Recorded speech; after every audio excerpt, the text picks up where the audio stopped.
Hey everyone, thank you for watching the video. I greatly appreciate it. If you're new here, welcome to Roll for Dexterity. This video will actually be about a water-based crafting things such as designing a bridge and then also designing a water temple door or a door to a mermaid cove.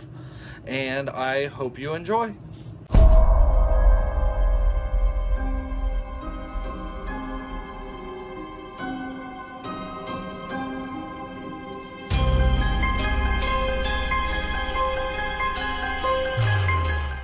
Okay, so we're going to be building a couple of different things that are water-based, such as a bridge and a door to a water temple or a mermaid cove or whatever you would prefer for it to be.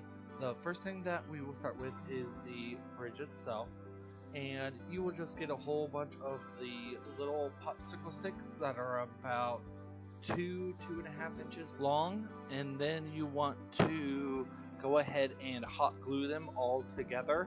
Be very careful because the longer it gets, the more flimsy it gets, and try to avoid putting glue on the portion you're going to use as the top of the bridge.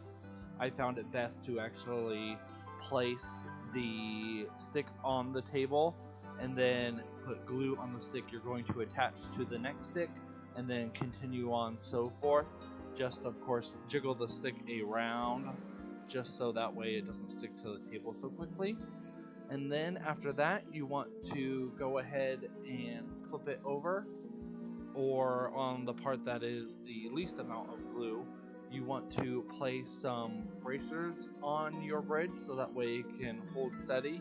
And this image does show that there is actually 4.24 pieces of stick that's holding everything together. I actually added another one to the other side as well, so that way it would hold it a little bit better. And then you want to flip it back over and begin painting, or I actually had some wood stainer left over from a housing project since I just redid my house, so I went ahead and I used that. And then I grabbed some gray paint and brushed the middle section of each one of these a little bit gray, and I just worked my way down the bridge. And then I added pulls to the bridge, as you can see, and all I did for that was place some hot glue, and they are very flimsy, so wait for that hot glue to dry and then usually add another dap or dollop of hot glue on top of the hot glue that's already there. You really don't have to be too concerned about the hot glue showing because it will eventually be covered up. And this is what it looks like from the top, so you can definitely see how I tried to make the wood look weathered. And then what happened is I had a friend come over. Her name is Sarah, and she definitely is very crafty, and she drew a design which you see here, and then actually traced it with hot glue. And then what I did is I went ahead and painted it turquoise, and then I realized that I did it directly on top of my mat when I really shouldn't have, but you know, why do I do this to myself? And so on top of that, Sarah took the pieces that were then painted and then glued them onto the side of the bridge. As you can see here, it still has that wave motion that the bridge did, and to get that wave motion, all you have to do is just lower it a little bit each way, maybe 0.25 of an inch, if not a little bit less. And then here it is from the side, and another side, and a little bit of an angle so you can see how it all works. And then here's what it actually looks like in play, next to a mini for scale. And that's actually Sarah's miniature that she uses in our game. Her name is Lessa, and hopefully we actually start recording our campaign, and of course I'll give you a backstory of what happened prior to recording. And here it is connected between two islands, so that will actually be the next video, is the two land masses that we actually created and how we did that. And as you can see, we also bought a yoga mat. We actually got it at Five Below, and we're completely amazed how water-like it actually looked and how everything matched what we were doing as far as that is concerned. Alright, and then on for the second video, we're actually going to create, like I mentioned earlier, the doorway to the Mermaid Cove or water temple. And we actually, since we were at Five Below, I went ahead and purchased this at Five Below. So the good thing is nothing cost above $5. And this is an actual image of what it looked like prior to us painting it and getting rid of everything.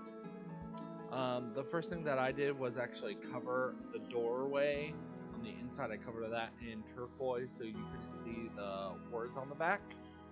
And I won't lie, I didn't do my best painting job on that, and you'll be able to see that later on in the video. And Sarah went ahead and covered the surrounding in black. And then I painted the star in the middle gold from the coral color that it was. We thought it would fit in better. And although you can't really see it, she also traced pieces of it in gold, which shows a little bit better in this picture. She outlined it in gold. And then from chopping up all of a whole bunch of different little foam pieces that we had left over, we actually used that to make rock surrounding the entire doorway. So it looked a little bit more realistic and a little less cartoony. And then once it was completely surrounded, here's what it looked like. And you can still see a little bit of that gold shimmer, which I thought was a really nice touch that Sarah had an idea of adding. And then after that, she went ahead and covered the door itself in black paint, and then dabbed a little bit of gray and a little bit of white and a little bit of black and just made it look wonderful. I was super impressed with how this actually turned out. And the awesome thing about this is we didn't have to rig anything, we didn't have to do anything janky to get it to open. The door itself opens on its own because it already had a hinge attached.